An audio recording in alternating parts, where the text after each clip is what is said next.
This is a wonderful night. This is an intense evening. We're here because we're the legacies of Brother El-Hajj Malik El-Shabazz, Malcolm X, and we're in this building here, which represents so much pain, and yet represents also a place where he spoke more than he spoke anywhere else in his last year of his life, where he talked about his changes and his views in the changing world. And we're here tonight to celebrate his life, to celebrate his legacy, and to understand what it is to mean to love and revere this man, and what his message means for us today. So welcome, and I hope you have a good time.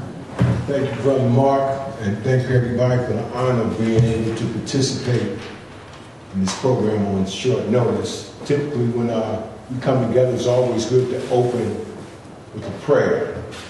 And I like to open with Fatiha, which is typically how we open our prayers in Islam. I'll do it first in Arabic and then in English. Bismillahirrahmanirrahim. Alhamdulillah Rabbil Alameen. Rahmanirrahim. Maliki Yawmiddin. Iyyaka na'budu wa iyyaka nasta'in. Ihdinas siratal mustaqim. Siratal ladzina an'amta alayhim. Ghayril maghdubi alayhim wala ddallin. If I stumble, I haven't done it in English in a while, but basically it's the name of God, most gracious, most merciful, Master of the universe.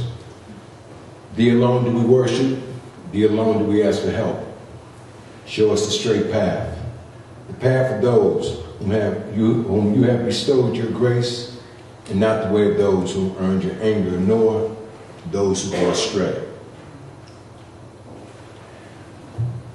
I stand here before you as a child of Malcolm. I grew up in the 60s and the 70s during the height of the Black Revolution.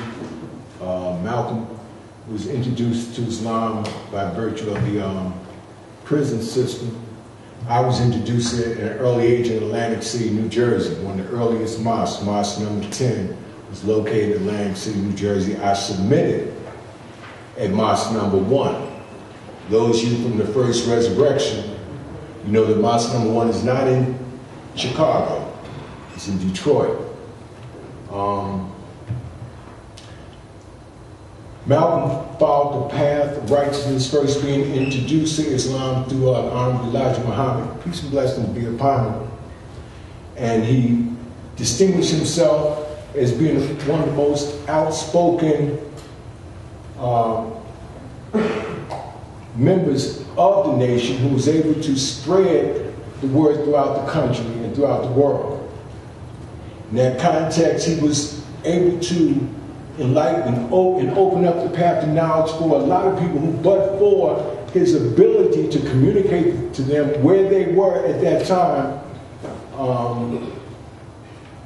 would not have been possible. Anybody couldn't have reached the people that Malcolm reached. He could interact with the lumpen proletariat, the junkies in the street, the hoes and the prostitutes, and the pimps and the hustlers. But he could also interact with the United Nations. He could interact with the heads of states of the world. And he was recognized as a foremost authority on political struggle. Struggle was a process. At an early age, I was in the Black Panther Party. Back then, I was a junior in high school. We thought the revolution would be here yesterday. And we're still waiting. There's a song by Sweet Honey in the Rock. But we've been waiting, and we still wait. But the struggle continues. I knew through our continuity. Malcolm was able to transcend from his beginnings in the prisons to working the ghettos of the United States to going to the international stage. I'm not going to dwell on the differences he had. I'm going to dwell on the enlightenment that he had. And I would just say that at the end of the day, Malcolm's legacy will live forever. This building is but a small token to what his impact has been both in the Black community, in the United States, and in the world at large. And we're forever indebted to both him and his wife, Dr. Betty Muhammad, for the contributions they've made to the Black liberation movement here in the U.S. and the human rights struggle in the world at large. On that note, I'll give the podium up to whoever's next. Thank you for this moment.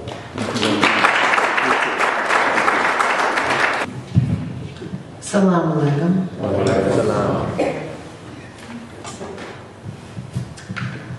I'm going to do a tune this evening that's very apropos of the greeting, the Salam Alaikum. It's called Peace, and it's written by Horace Silver. I don't know exactly who wrote the lyrics, but it's a beautiful lyric, and I hope you enjoy it.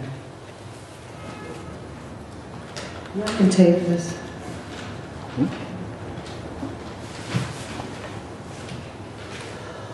All we need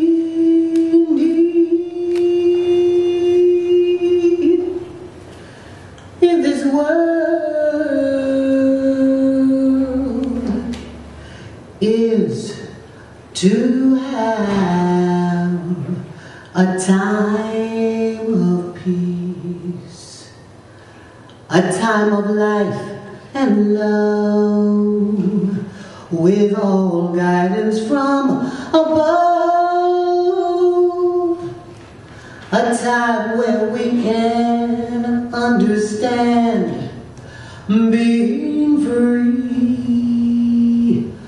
Oh, what a time for peace.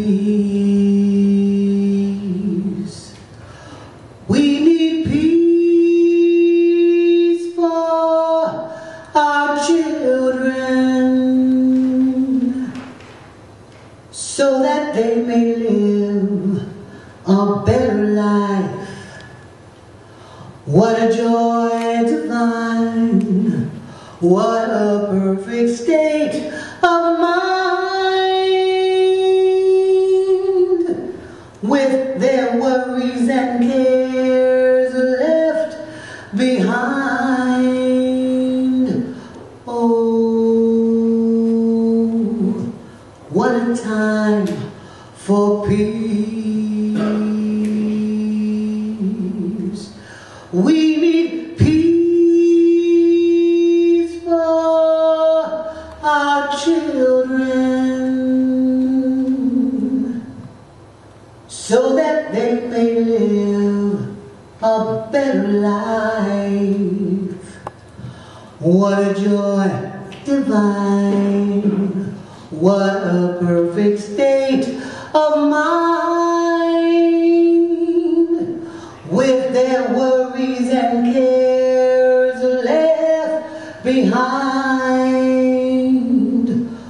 Oh, what a peaceful time. Oh, what a peaceful time. Oh, what a peaceful time.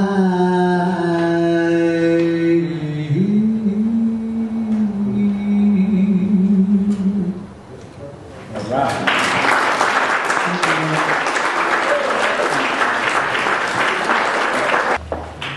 Well, peace be unto you all. Assalamu alaikum. I have a kind of central thought I'd like to share with you tonight. I'm sorry, I've literally been out all day and all night burying someone. And there's a quote I'd like to share with you. A'udhu billahi minash shaitanir rajeem. Bismillahir Rahmanir Rahim. This is a quote by Professor James Cone, who is popularly referred to as the father of black theology. Wrote a book entitled Martin and Malcolm and America. And in that book we find the quote as follows: "The reason that sympathetic interpreters often miss the central role of religion in Malcolm's thinking is that religion is commonly separated from struggles for justice. Excuse me.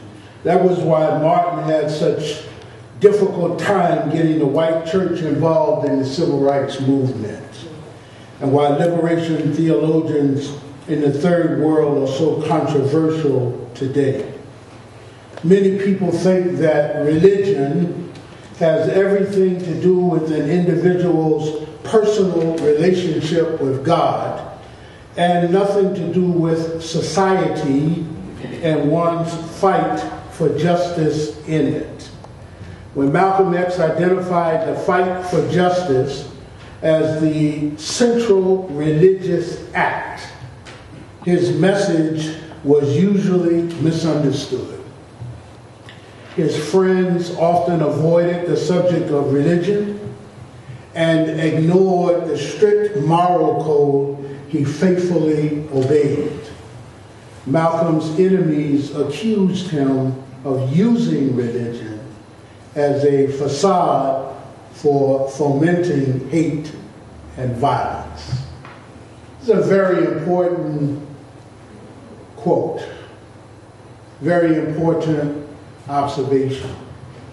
About 7 years ago, there was a program similar to this one at Columbia University. And I gave a talk that night entitled The Central Religiosity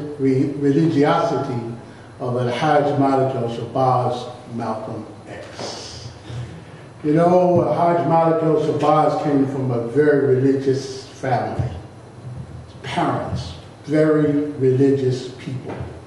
And we should always remember that once Africans became African Americans, that we created, at that time, our own black liberation theology, long before current use of the term.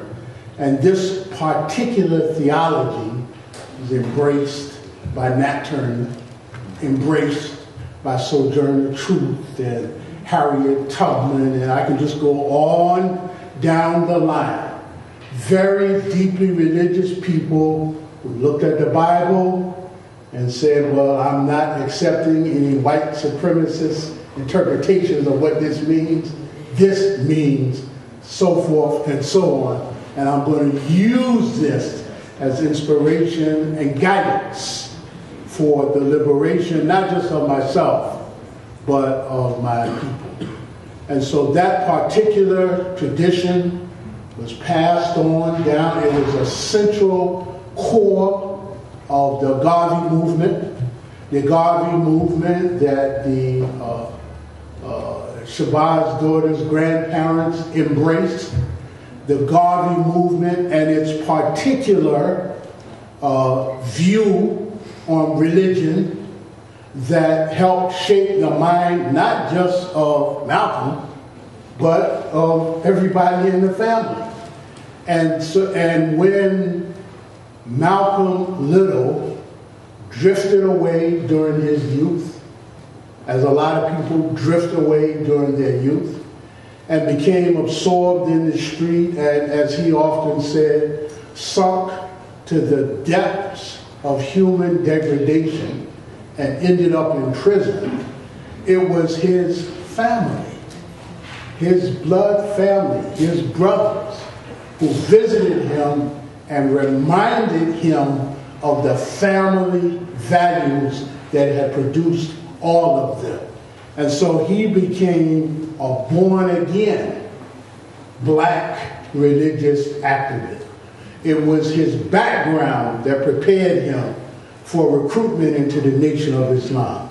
It was his upbringing and the rekindling of his faith that enkindled this renewed commitment to justice as a central religious act. And so during his meteoric rise in the Nation of Islam, and then his separation from the Nation of Islam, always burning in his heart was his fundamental belief in Almighty God and his trust in Him. That was what led him to start attending nightly lessons at the Islamic Center at 1 Riverside Drive. That's what led him to take Shahada and articulate Ashhadu an la ilaha illallah wa anna Muhammadan Rasulullah and embrace Sunni Islam. It was that burning lamp in his heart that sustained him through Hajj. It was during Hajj that his hope for justice within the American context was not only rekindled but heightened, and it was that lamp burning in his heart that completed his transformation into a Sunni Muslim Pan-African revolutionary. And so recognizing this, it helps us, lastly, it helps us to be able to understand a verse that's in the Quran that says, say not of those who are slain in the way of Allah, they are dead. Nay, they are living, though you perceive it not. So on this night, we recognize for historical purposes the assassination of El-Hajj Malik El-Shabazz, Malcolm X, because as Dr. James Turner, I was at an event with him last night, and he said we have to always be able to recognize an assassination, because an assassination is a political act. Assassination is not just regular murder. Assassination is a political act done for political reasons. But then when we reflect upon the message of the Quran, then we know that Malcolm X transcended assassination into martyrdom. And martyrdom is the supreme sacrifice that one pays for one's belief. So on this night, we honor this beautiful, shining brother whose struggles in life help to illuminate our own lives. And it's been, my God, 40 years so now. But the struggle still continues. And the need for generational struggle for the liberation of our people continues. Let us stay dedicated, and let us take tonight as a re-enkindling of the lamp of our own faith and our own belief in Almighty God and in ourselves. Thank you. Assalamu alaikum.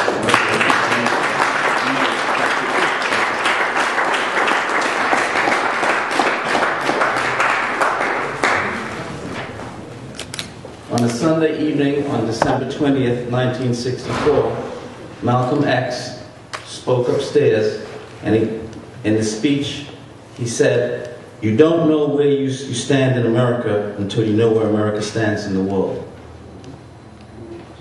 You don't know where you stand in America until you know where America stands in the world. This is Malcolm X on 20th of December, 1964. He had spent more than half of the last year traveling the world, traveling through Africa, traveling through the Middle East, traveling through Europe. This was a transformative time in his life. He was developing so quickly, and it was upstairs that he spoke on more than 17 occasions to more than sometimes 500, sometimes 1,000 people, talking about his new way of seeing things and how it developed on his life of struggle. This international framework is the keynote address of today, and I want to introduce Professor Nikhil Singh. He's an associate professor of social and cultural analysis and history and director of graduate program in American Citizen at New York University. He is the author of Black as a Country, Race and the Unfinished Struggle for America, Climbing Jacob's Ladder, The Black Freedom Movement Writings of Jack Waddell, and he is completing a manuscript called Exceptional Empire, Race, and War in Youth Globalism. Please welcome my friend, Nikhil Singh.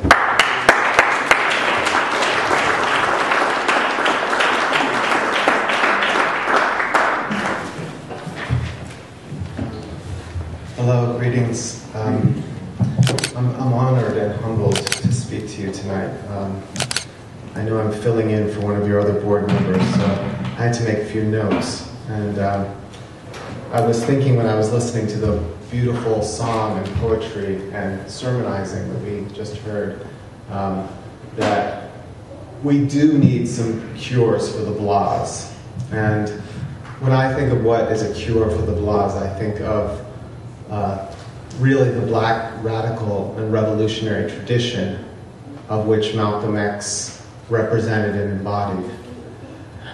That black radical and revolutionary tradition, we might say, has fallen on some hard times in the contemporary moment. A moment in which, when we really reflect on it, it is easy to get very despairing. It's a country that's been at war continuously. Our country has been at war continuously for over a decade.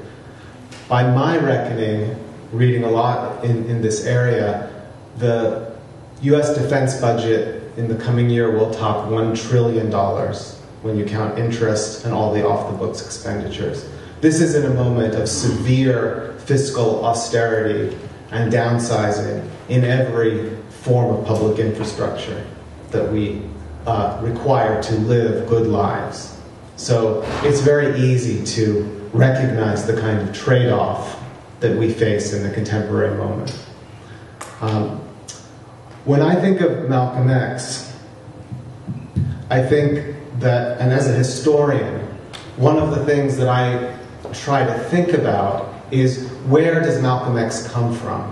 Where does Malcolm X fit in the larger scheme of what, to my mind, is an unbroken black radical and revolutionary tradition? An unbroken black radical and revolutionary tradition that has at times made an impact in transforming the nature of the society under which we live. Has at times. Those changes have accumulated, they've receded, they've emerged, they've fallen.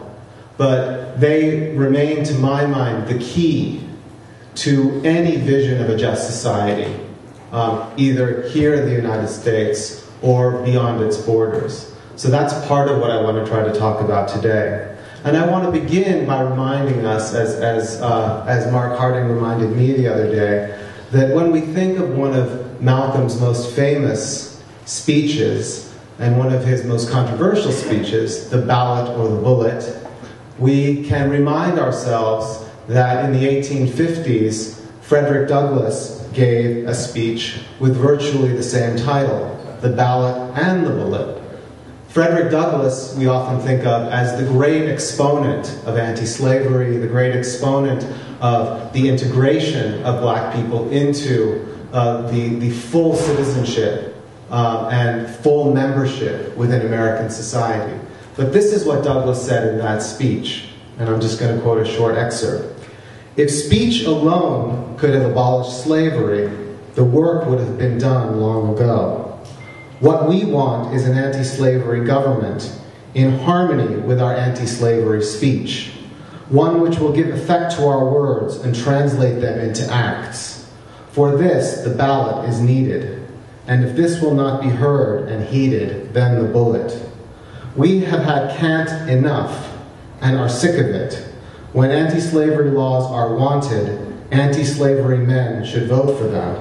And when a slave is to be snatched from the hand of a kidnapper, physical force is needed, and he who gives it proves himself a more useful anti-slavery man than he who refuses to give it, and contents himself by taking the sword of the Spirit."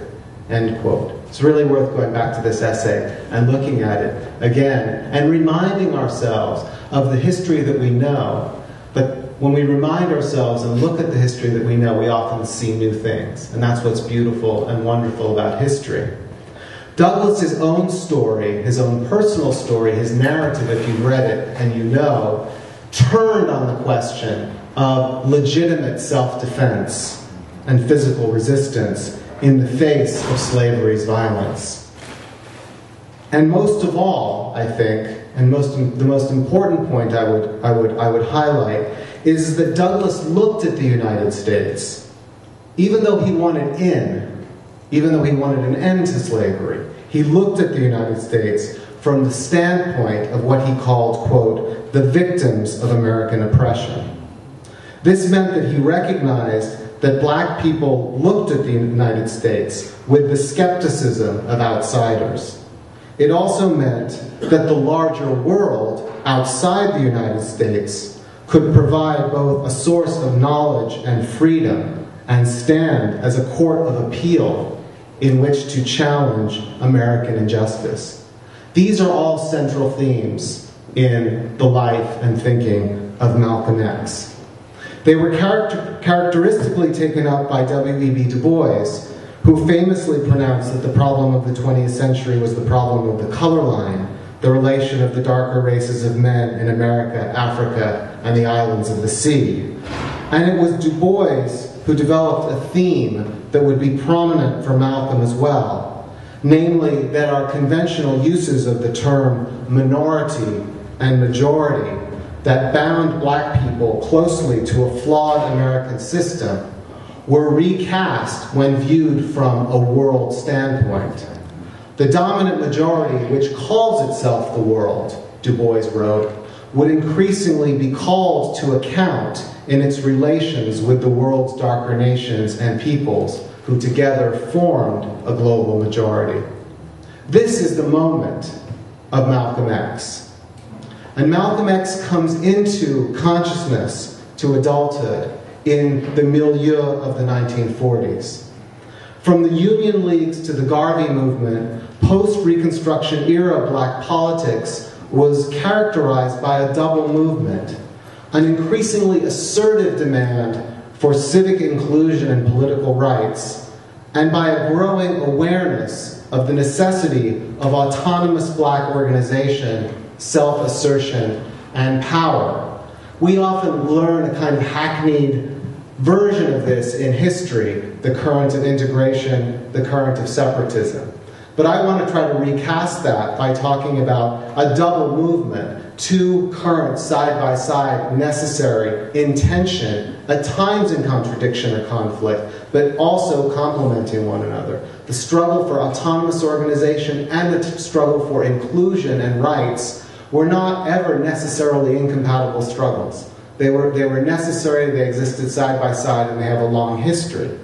These currents were both equally on display in the 1940s, the period in which Malcolm X came of age.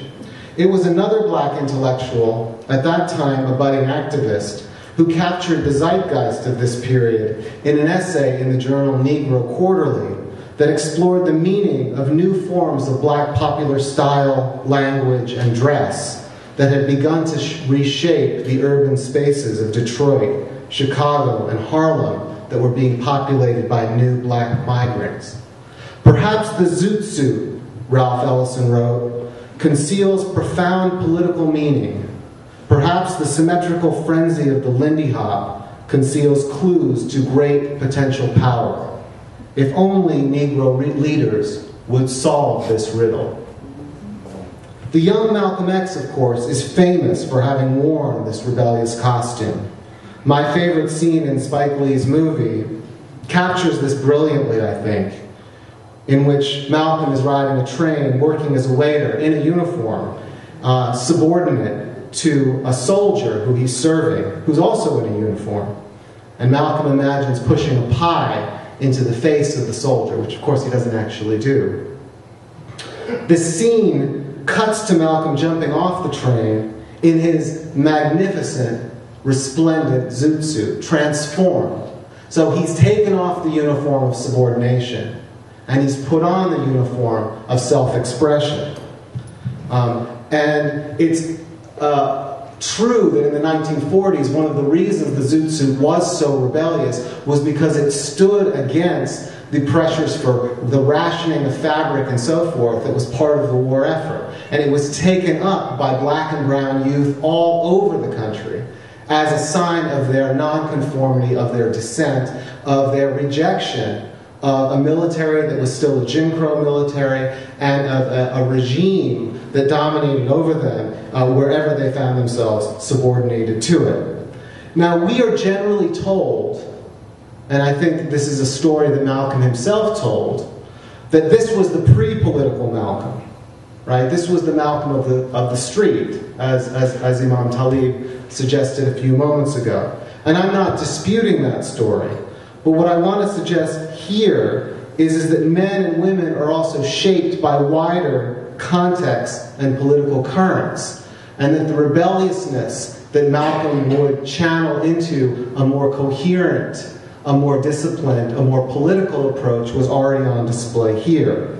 And that Malcolm was the leader who, perhaps more than any other in the time period of the Black freedom movement of the 1940s, 50s, 60s, and 70s, who took it upon himself to decipher the riddle of the Zoot Suit.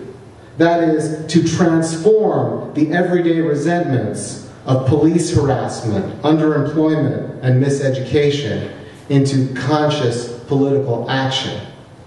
As he observed in the late 1950s, in 1957, in an extraordinary speech he gave in Detroit, and I'm quoting Malcolm here, if the present leaders of the so-called American Negro, the intelligentsia, educators, and intellectuals, don't unite soon and take a firm stand with positive steps designed to eliminate the brutal atrocities that are being committed daily against our people, the little man in the street will begin to take matters into his own hands. End quote.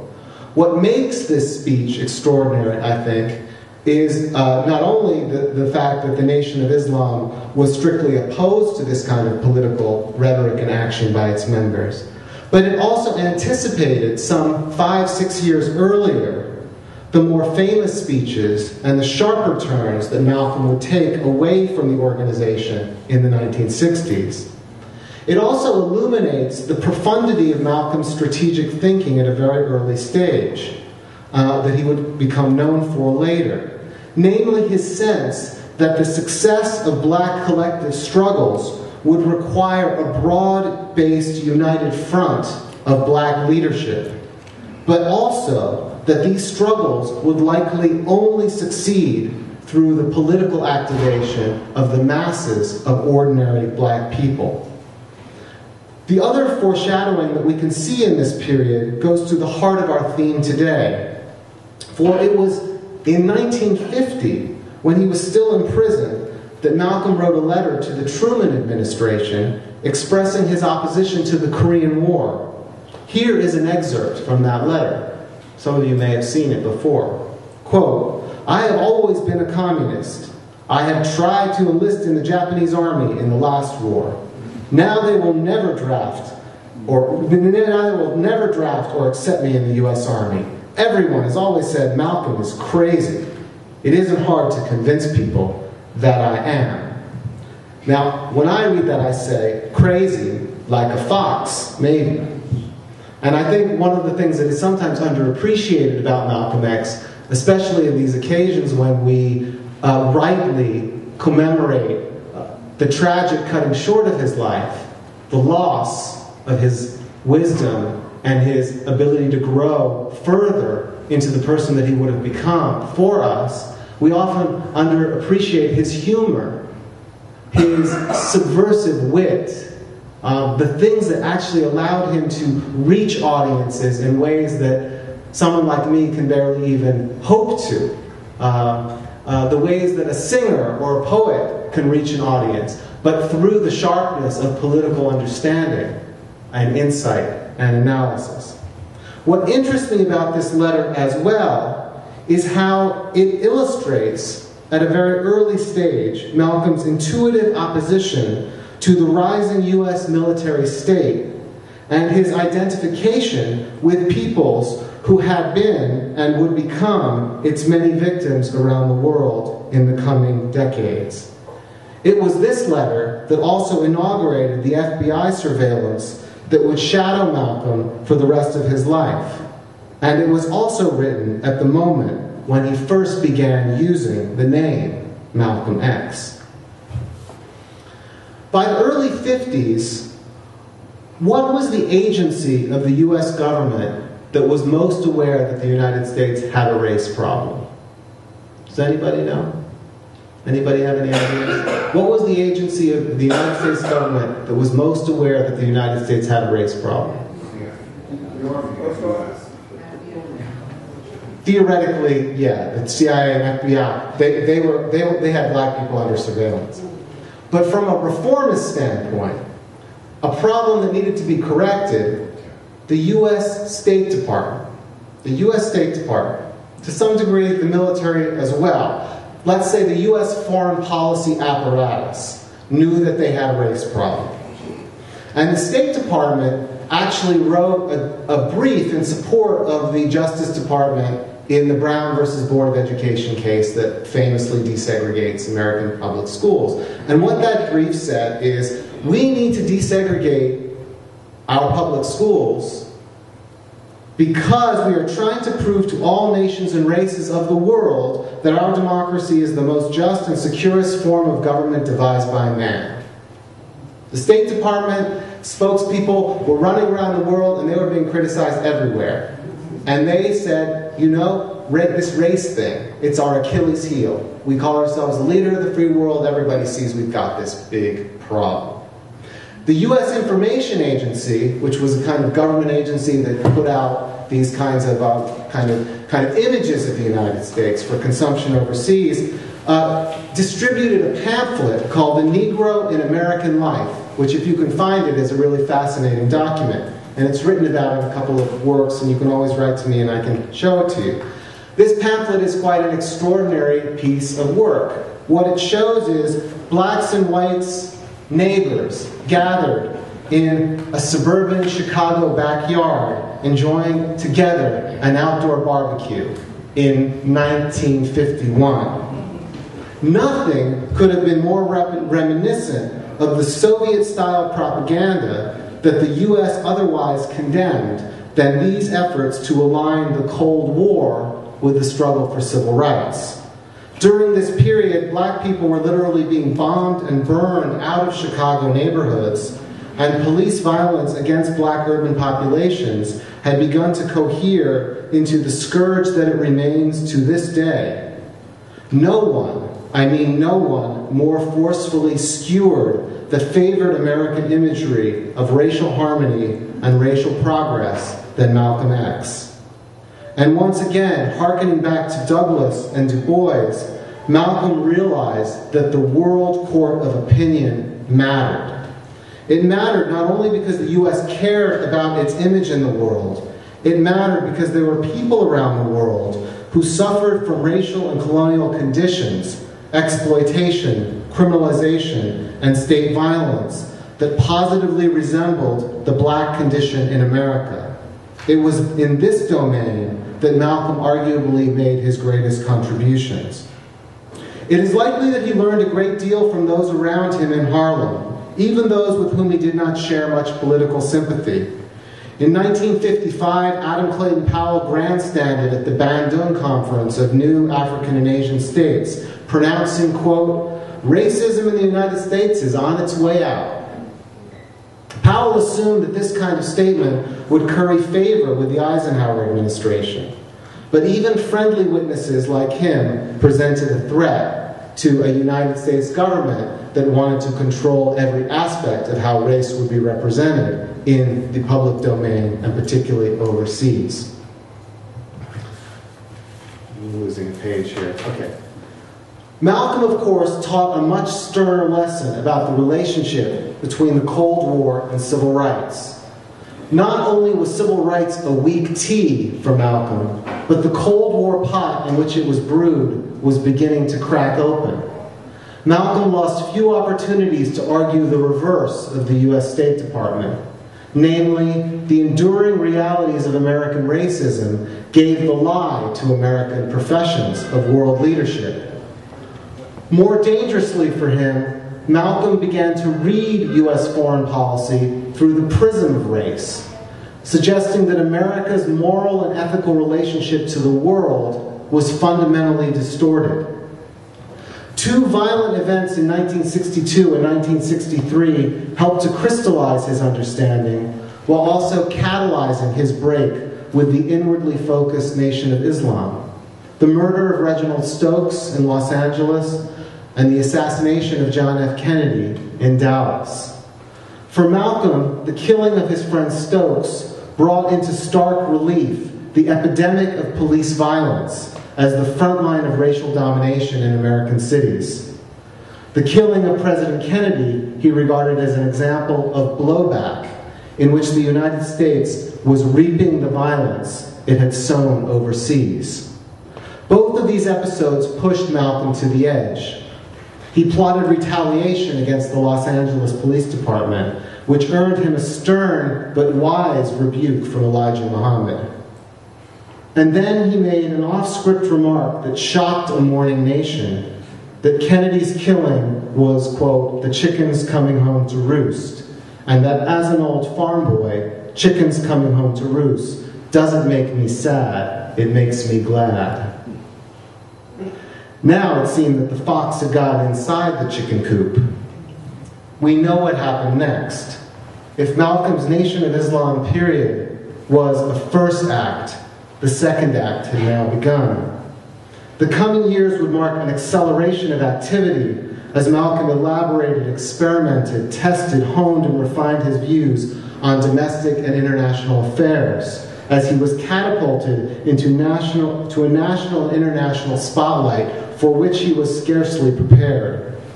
His statement about the chickens coming home to roost, however, has often been misunderstood and taken out of context. Malcolm took his own opportunity to refine his meaning in a 1965 interview that I want to quote from at some length. This is a quote from Malcolm. Probably there is no better example of criminal activity against an oppressed people than the role the U.S. has been playing in the Congo through her ties with Tshishombe and the mercenaries. You can't overlook the fact that Tshishombe gets his money from the U.S. The money he uses to hire these mercenaries, these paid killers imported from South Africa, comes from the U.S. The pilots that fly these planes have been trained by the U.S. The bombs themselves that are blowing apart the bodies of women and children come from the U.S. So I can only view the role of the United States in the Congo as a criminal role. And I think the seeds she is sowing in the Congo, she will have to harvest. The chickens that she has turned loose over there have got to come home to roost.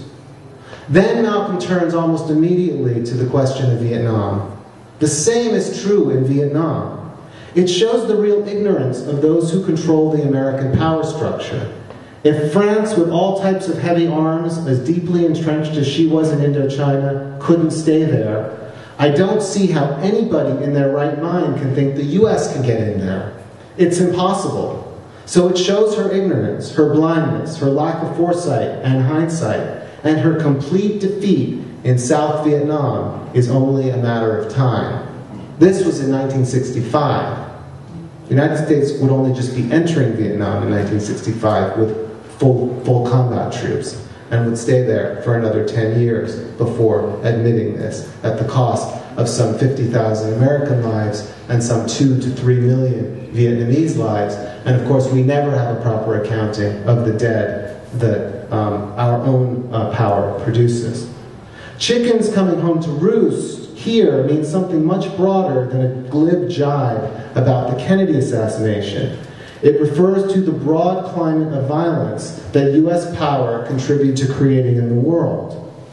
It was Martin Luther King who, breaking his own silence about Vietnam 2 years later, after Malcolm was already gone, who would describe the U.S. in tragic terms as, quote, the greatest purveyor of violence in the world today. Malcolm was just more plain speaking. He thought it was tragic, to be sure, but also farce and failure. Malcolm's recognition of the looming consequences of the Congo crisis, to this day, the site of the world's longest and bloodiest war. His comments on the eventual U.S. defeat in Vietnam were not the last of his prophetic words in these fateful final years. He also praised Sobukwe and Mandela, then labeled as little more than terrorists and, of course, communists, beyond the pale of respectable discussion in the United States, as the future heroes of the South African liberation struggle that they proved to be. Malcolm's comments were not always pitch perfect or right on the mark. And I was reading this up here, his own comments about Elijah Muhammad, where he says, for people to hold any human being in such esteem, especially to consider someone some sort of divinely guided and protected person, is arguably a mistake. There is God, if we believe in God, and there are human beings who are fallible. And Malcolm was certainly fallible. It does not mean he wasn't great. And he was the first to have revised himself as he was going along. He wouldn't have had to revise himself if he had always been infallible. So his comments were not always pitch perfect and right on the mark, but he repeatedly pierced the illusions of U.S. foreign policy as a force that acted in the interests of collective security and prosperity, recognizing instead that it had grown into a form of empire by other names and other methods. Okay, I'm going to begin to wrap up in my final section. The last years of Malcolm X were defined by a hectic and frenzied travel schedule that in many ways were truly inhuman, really beyond the capacity of most people. He went to Africa and the Middle East 3 times, visiting Ghana, Egypt, Kuwait, Lebanon, Sudan, Ethiopia, Kenya, Tanzania, Nigeria, Liberia, Guinea, and Algeria. He also visited Great Britain, and he was famously denied entry into France. And with the formation of the Organization of Afro-American Unity, Malcolm was finally making good on his own vision of a Black United Front politics. At the same time, he began his journey, as Imam Talib has described for us, from revolutionary Black nationalism to a radical humanist internationalism. In his Harvard Law School address towards the end of his life, he acknowledged the brotherhood of man as the cause of all the world's great religions, including Christianity, Judaism, and Islam. And I wonder the day when there'll be an acknowledgement that we live in something more than a Judeo-Christian civilization, but we live in a Judeo-Christian Islamic Buddhist civilization, or perhaps a Judeo-Christian Islamic Hindu Buddhist civilization. I'm not a scholar of religion, but clearly we have drawn the lines much, much too narrowly, and we are paying the consequences for that every single day. Now, of course, Malcolm was still Malcolm. And while he increasingly de-emphasized the themes of racial separatism and an undifferentiated view of white people, he still asserted, he never stopped asserting, the right to resist, by force of arms if necessary, those whose actions denied the rights of humanity. Appearing here in this location with Ms. Fannie Lou Hamer of the Mississippi Freedom Democratic Party in December 1964, Malcolm gave one of the clearest expositions of his internationalism and its meaning that I have read and that Mark Harding read to you a few moments ago, and I'm going to expand briefly. Here in America, we have always thought that we were struggling by ourselves, and most Afro-Americans will tell you that we're a minority. By thinking we're a minority, we struggle like a minority. But it's impossible for you to know where you stand until we look at the entire earth. Just look around in Harlem, or in New York, or Mississippi, or America. We have got to look all around this earth. You don't know where you stand in America until you know where America stands in the world. I say this, I'm still quoting, because it is necessary for you and me to understand what is at stake. You can't understand what's going on in Mississippi if you don't understand what's going on in the Congo. They're both the same. The same interests are at stake, the same sides are drawn up, the same schemes are at work. And I can tell you, having just gotten back myself from 2 weeks in Palestine, in the occupied territories, where checkpoints and police states and forms of racial discrimination and hierarchy are universalized across the territory. And I was there with many other people, many of whom live in different cities in the United States, and we kept saying, that's just like Los Angeles, where I live. That's just like Detroit. That's just like parts of New York City. Checkpoints. Maybe they're not as visible, but they're there. We certainly know from the recent accounts of New York's finest stop and frisk policy what we are dealing with every single day in communities of color in this city. And I'm going to conclude on that note in a moment. I just want to finish.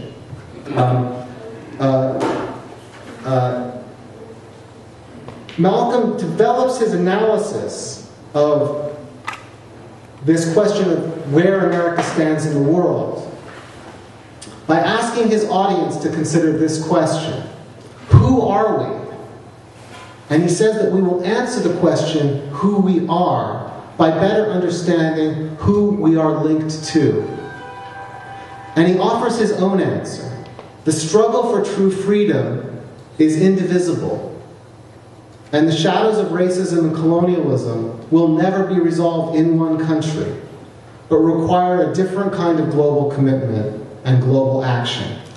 One that takes into account the ways in which racism and colonialism have been intrinsic to, as Du Bois said once again, the darker races of America, Africa, Asia, and the islands of the sea.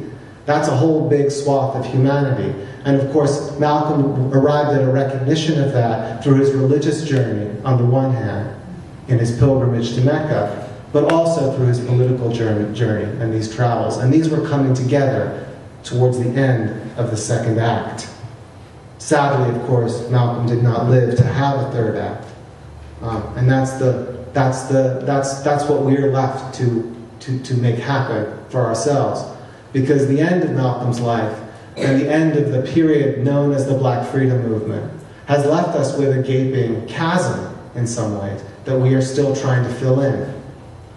As I said at the beginning of these remarks, the United States has been at war for a decade, but if we count the war on drugs, and I think we should count the war on drugs as a war, the United States has been at war for, I mean, you do the math, right? It takes us back, really, almost, to the end of the Black Freedom Movement.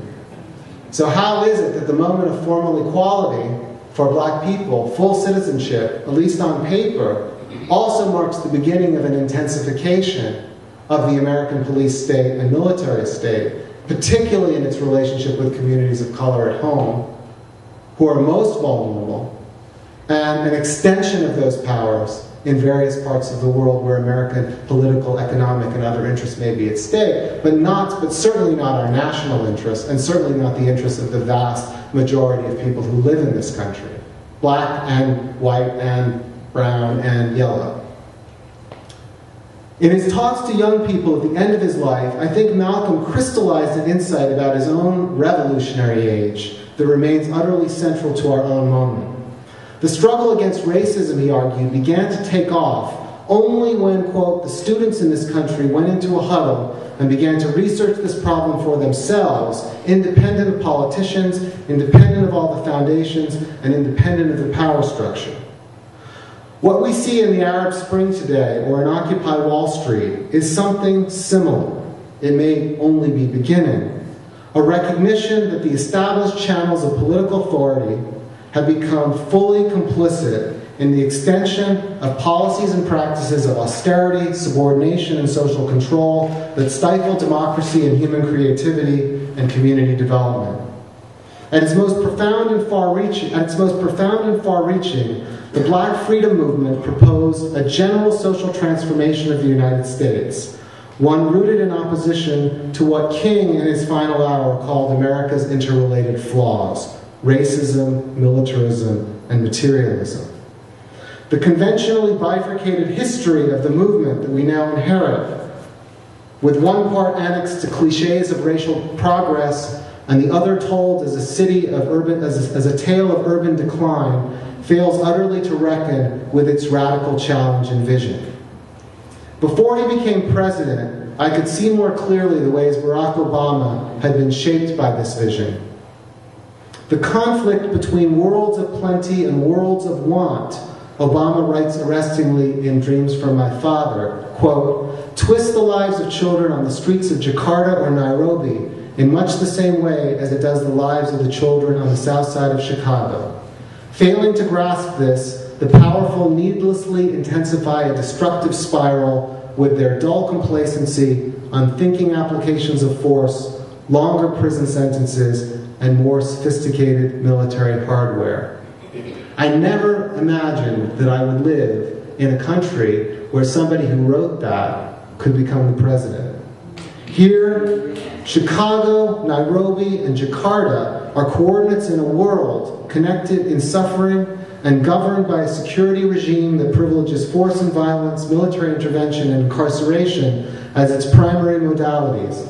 This may be a strong reading of this passage in Obama's book, but it is largely consistent with the vision that Malcolm bequeathed, and one to which Obama, in moments of candor, has acknowledged his own debt.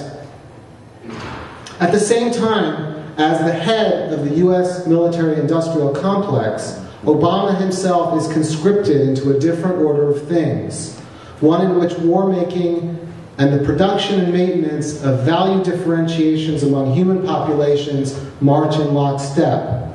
It is this American tradition that continues to burden us today in the crisis of imprisonment, in the anti-immigrant deportation and detention regime, and in the institutionalization of permanent war. Only a renewal of social movement energies of the kinds represented by Malcolm has a chance of overcoming the new Jim Crow and the new Juan Crow. And it begins at home.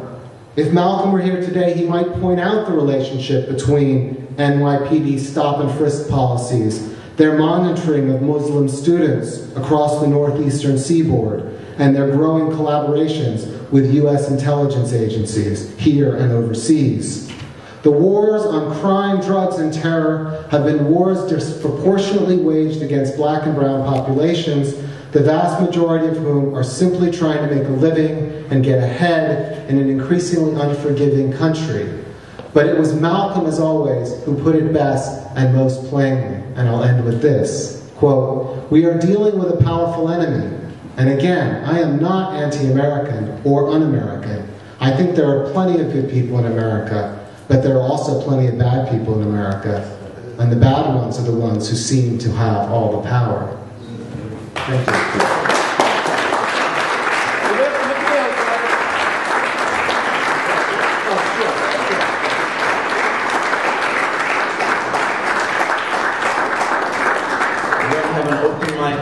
Session in a second. I just want to mention just a couple of things. First of all, I remember first reading about the Congo through reading Malcolm's speeches back in the 80s. I knew where it was in the map, but it had no meaning to me. This is the person who first made sense of the Congo to me. There was a comment made by Paul Gilroy in the discussion from London just today, when he was talking about Malcolm's and how he formulated his international ideas by looking at Congo. And Paul Gilroy said, you know what? Everybody's got a piece of the Congo in their pocket right now. You know, this is a place where 6 million people have been murdered, one of the greatest, worst wars in the history of humankind, and yet this is the basis of our everyday lives. You know, and we've got to think dialectically like that in all different ways. Now, the mic is open there. We'd love to hear from you. If you want to ask Nikhil any questions or you want to make comments, please feel free to come up and join in the conversation. Please be respectful and speak for just for a couple of minutes at the most. Okay, so if you want to line up and come there, please do. And Nikhil's happy to answer questions. Don't be shy. Good evening. Thank you for your sharing. From your perspective, you laid a nice broad perspective about force, and culminating towards the passing of Brother Malcolm's life. You said there was a major chasm that was, that is attempting to be filled or overcome.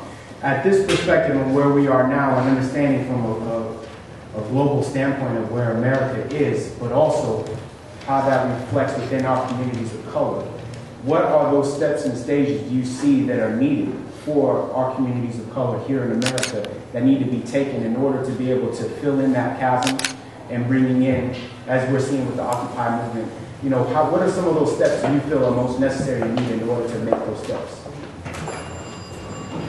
Maybe one or a few people speak, and then I'll try to answer all the make a general comment. Yeah. Other people might have ideas to answer that one as well. So yeah, this one might actually answer because I couldn't help but to love the quote that you had from Obama. And what I wondered is if you could maybe give us your thoughts on how Obama is so different as a president than what we had bargained for. And when he writes something like this in his thoughts, and he expresses this in many ways, but his presidency has not reflected that. I wondered if you could maybe share what causes a man to not be able to fulfill that, and then what could maybe we do to help him fulfill it. Thank you. I really have a comment and a question. I just wanted to acknowledge this great presentation and presentations that have been made, of course, in tribute to El-Hajj Malik El-Shabazz, Malcolm X. Had the pleasure of meeting Mark Harding earlier, and I just wanted to, say how great it is to go back over the material and get sort of re-educated on the life and meaning of Malcolm X. I also want to give acknowledgement again to his family and the great debt that we as a community have to the family of Malcolm X and their sharing him with us. I'm the president of an organization called the Circle of Brothers, and it's a Harlem-based organization, and we're represented in the room. When we heard about the event, we wanted to make a presence. And I have to say this, in many of our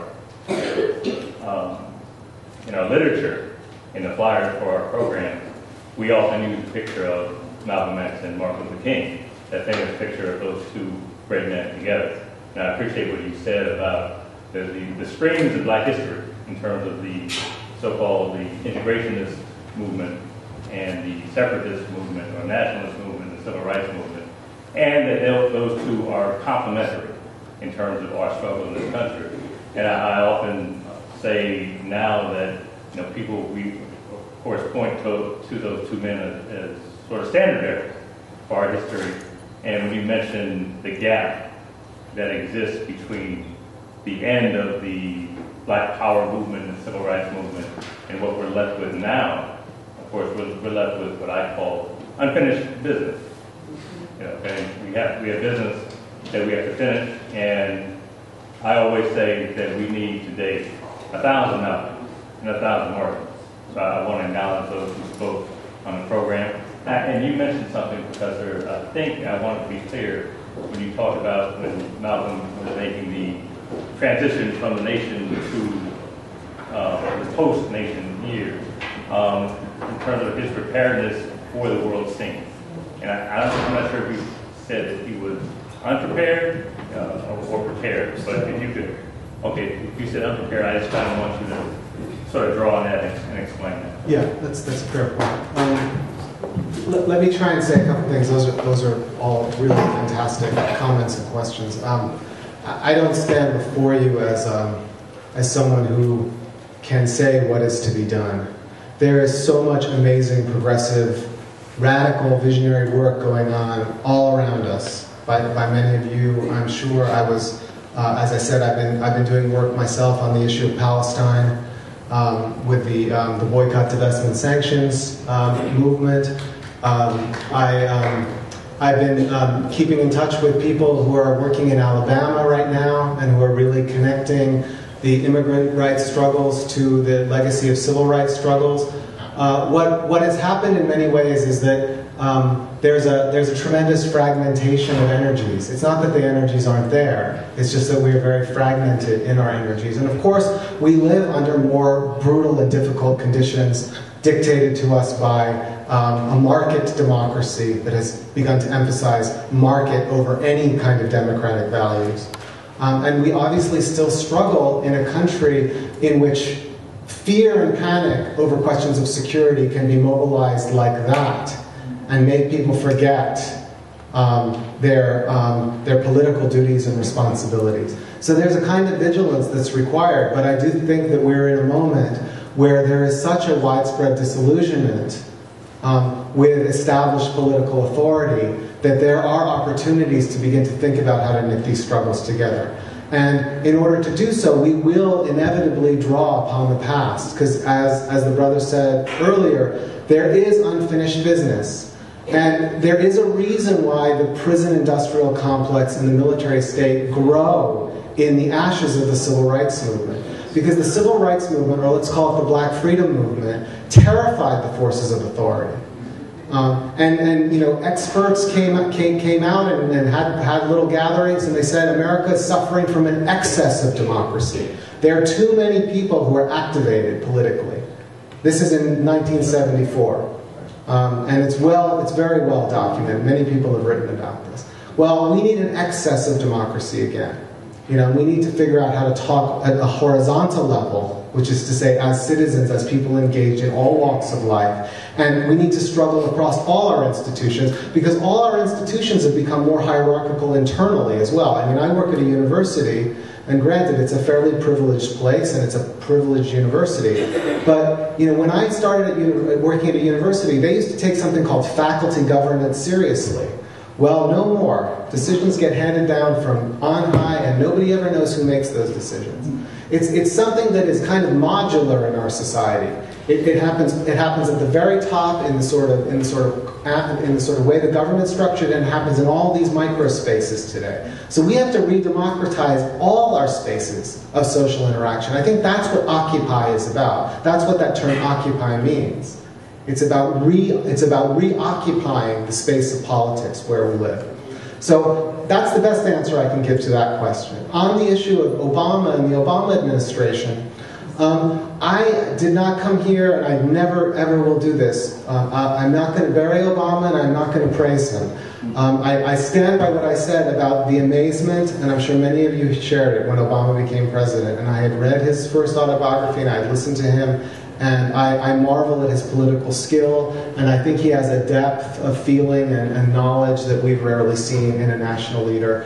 And I think he does come out of some aspects of the black radical or liberal tradition, at least. And the black liberal tradition is certainly a hell of a lot better than the American liberal tradition, right? So there's something there that he does embody, and that he has brought to the fore.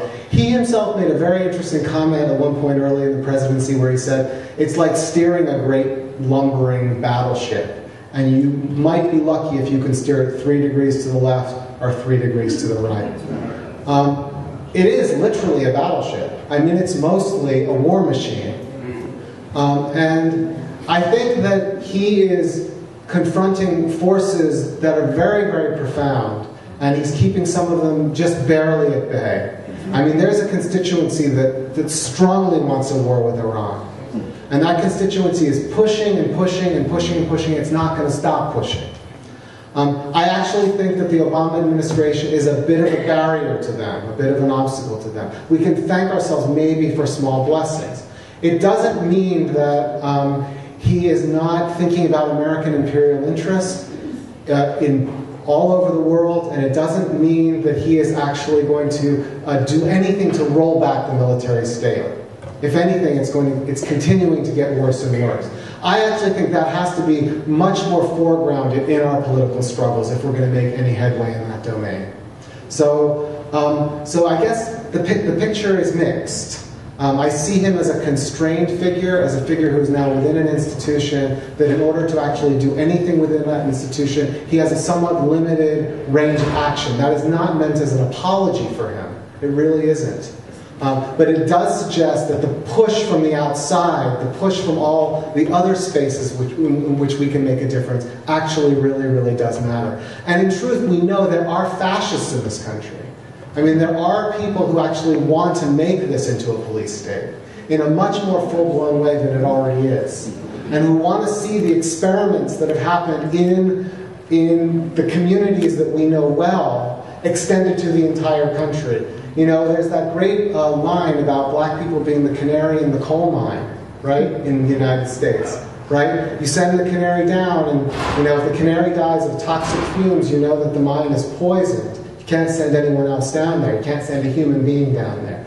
Well, what's happened in African American communities over the last 30 years, the levels of incarceration, the levels of unemployment, the deindustrialization, capital flight, the subjection to forms of arbitrary power, these are being generalized across the United States much, much more extensively now. And it's not a good position from which to fight, but it's a position that can allow us to actually begin to think of a much, much broader fight. And I think people are beginning to see that, so I think there are possibilities there. The last thing is, when I said Malcolm was scarcely prepared, I did not mean that as a comment about his ignorance or his naivete or his lack of knowledge. I just meant that he was put into a position at that moment in 1963 where not only had he broken with the sort of institutional infrastructure that had sustained him in many ways, he was much more out on his own, much more vulnerable to people around him who now despised him, obviously, so he was looking over his shoulder, much more out politically and radically in relation to the forces of the U.S. government that despised him and would have liked to have done away with him, that he was in a position where things were coming at him from everywhere. And in that context, he then upped his activity, right? He accelerated what he was doing. And I think that it, like I said, it was almost superhuman to have taken all of that on. And it's no surprise that he would have frayed at moments during that period. And when you read all the documents, all the speeches he was giving, all the interviews, all the lectures, I mean, I don't know how anybody keeps up that kind of schedule. And of course, he didn't take any time often to prepare these things. He was working from what he knew, and he was reading on the side, and he was trying to put things together. And he felt what King called the fierce urgency of now. And those were some heady years. The world really felt like it was turning. I mean, I wasn't alive then. But I think those of you who were know that. And from what I've read, it's my sense that it was. So he was a man of his time. And I don't think anybody could have been fully prepared for what was being thrown at him. So that's really what I meant. I think he rose to the occasion fully and magnificently. So I wouldn't want to leave any impression other than that. So I'll leave it at that.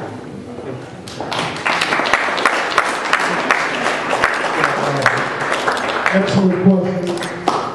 Excellent answer. Excellent presentation. Just a couple of quick things. The centrality of the Congo and the different comments that you were making. And when you mention the Congo, you have to mention Patrice Lumumba.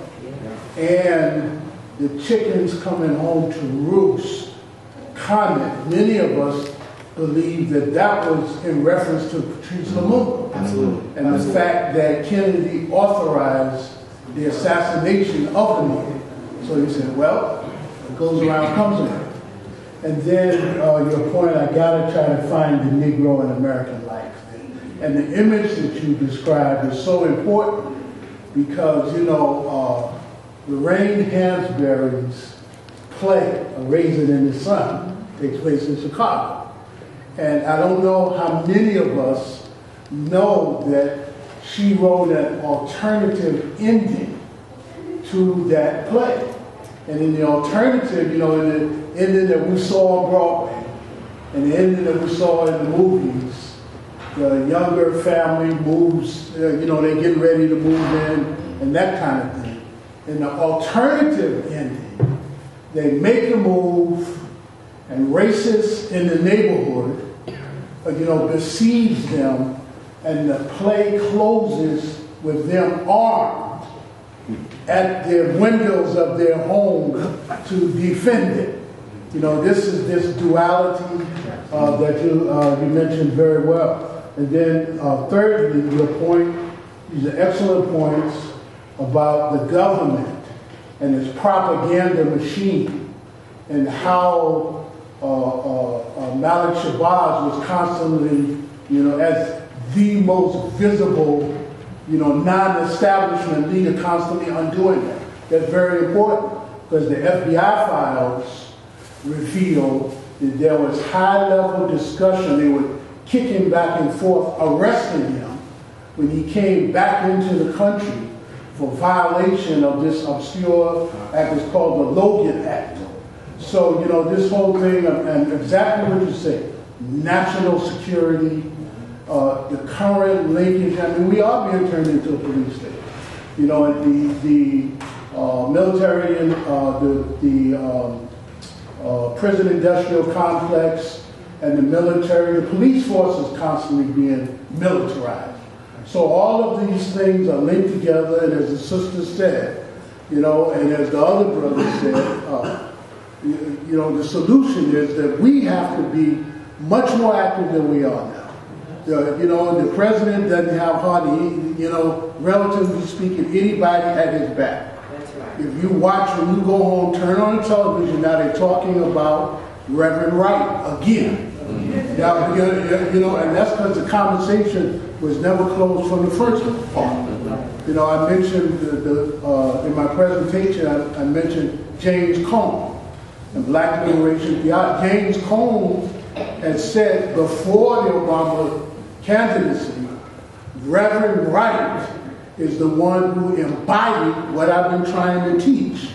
And James Cone said, I became a Black liberation theologian because of Malcolm.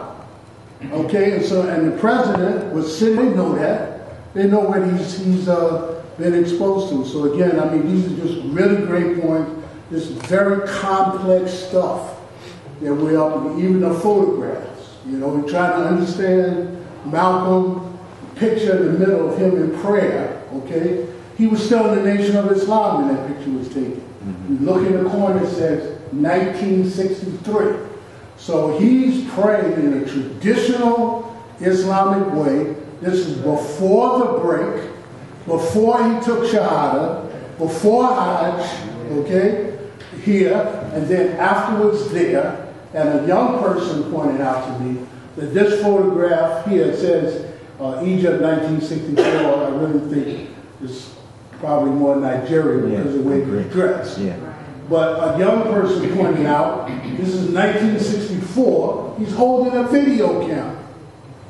Yeah, I mean, showing you how forward thinking, okay, in this picture he's holding a video camera, in that picture he's carrying luggage, camera here, camera there, you know, just to show you how far ahead he was, and that's how we have to get. We have to be in the present, but we got to be forward moving as well. That's the only way we're going to get out of this. Yes.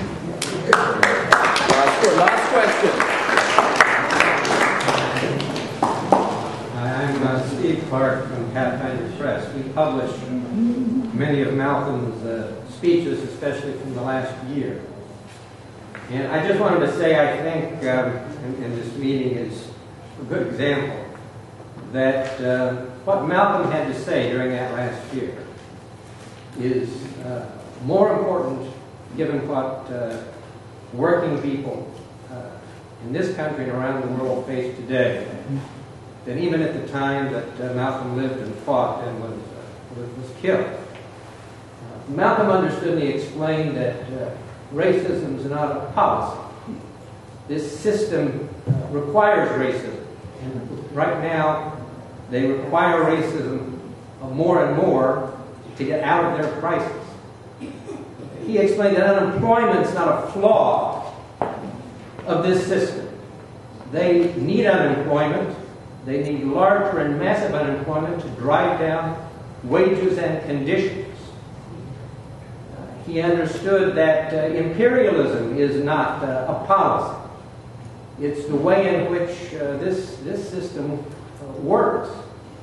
And he understood that it worked through two political parties, and he held this view to the very day he was assassinated, that the Democratic and Republican parties are the parties of the exploiters and the oppressing class in this country. And that people in this country needed to brace from those parties, and that we, like the people of Cuba, like other people around the world throughout the colonial world and elsewhere, needed to build a revolutionary movement, and we needed to make a revolution in this country. Malcolm didn't mean it as a metaphor. he meant it as something that we had to organize towards.